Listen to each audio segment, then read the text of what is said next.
그러므로 너희는 죄가 너희 죽을 몸을 지배하지 못하게 하여 몸의 사욕에 순종하지 말고.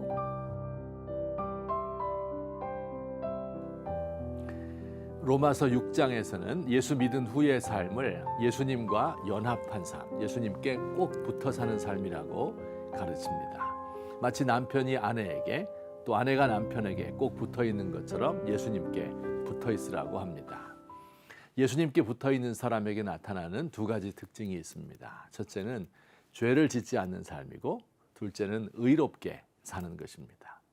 죄를 짓자 하면 마치 죽은 사람처럼 반응하지 않고요, 의를 행하자 하면 펄펄 날아가는 삶입니다.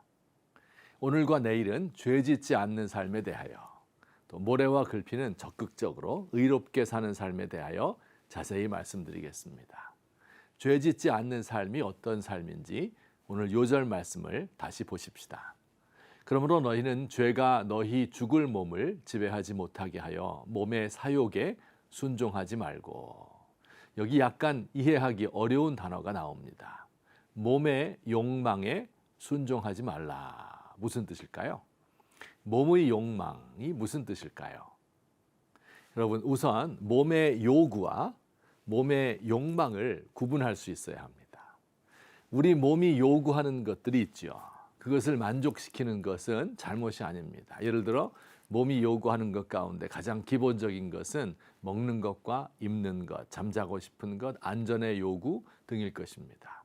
배고플 때 먹고 목마를 때 마셔야 하고 피곤하면 쉬고 안전하게 살아야 합니다. 이것들은 모두 우리 몸이 원하는 요구들인데, 이 몸의 요구를 채우는 것은 우리의 삶을 위하여 필수적인 것입니다. 기독교는 금욕주의가 아닙니다.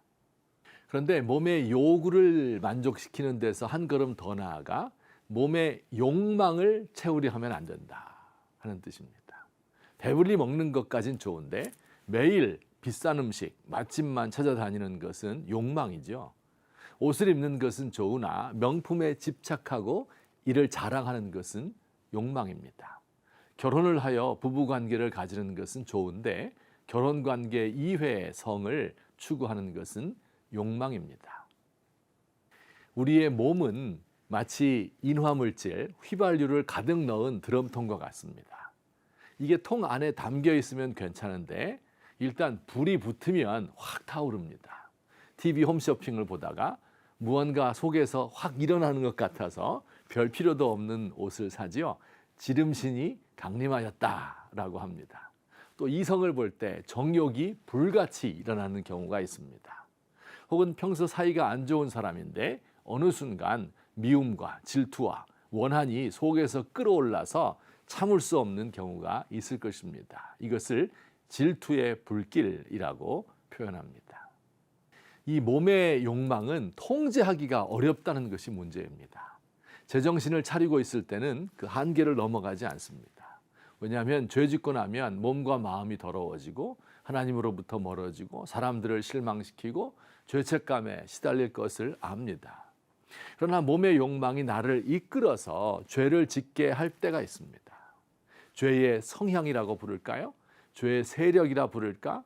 혹은 그저 내 안에 있는 죄라고 표현하는 게 나을까요? 그 힘이 얼마나 큰지 마치 소가 도살장으로 끌려가는 것처럼 아무 저항도 못하고 죄에 끌려갑니다. 이런 현상을 가리켜 죄가 우리 몸을 지배한다라고 말합니다. 사랑하는 성도 여러분, 욕망이라는 이름의 전차에 대한민국 국민 모두가 올라타 있는 것 같습니다.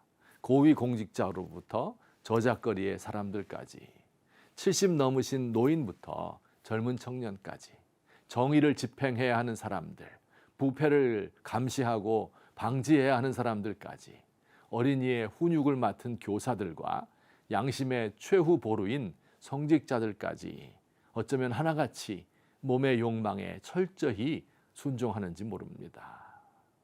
성경은 바로 이 죄의 욕망에 순종하지 말고 그 죄의 욕망이 우리를 지배하지 않도록 하라고 말씀합니다. 죄에 대하여는 죽은 자로 여겨라. 우리의 욕정과 탐욕을 십자가에 못 박으라고 말씀합니다. 여러분 이게 어떻게 가능합니까? 바로 예수님에게 딱 붙어 있는 것입니다. 다른 것으로는 죄의 힘을 이길 수가 없습니다.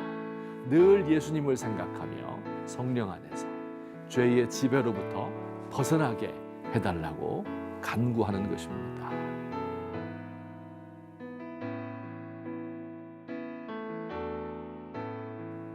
주여, 죄의 불꽃이 타올라 저의 육신과 영혼을 태우지 않게 해주세요. 내 속에서 치밀어 오르는 질투의 불길을 진압할 힘을 주세요. 욕망의 전차에 올라타 절벽으로 내달리는 대한민국을 불쌍히 여겨주세요. 우리 그리스도인들은 욕정과 탐욕을 십자가에 못 박은 사람들, 예수님과 연합한 사람들임을 깨닫게 해주세요.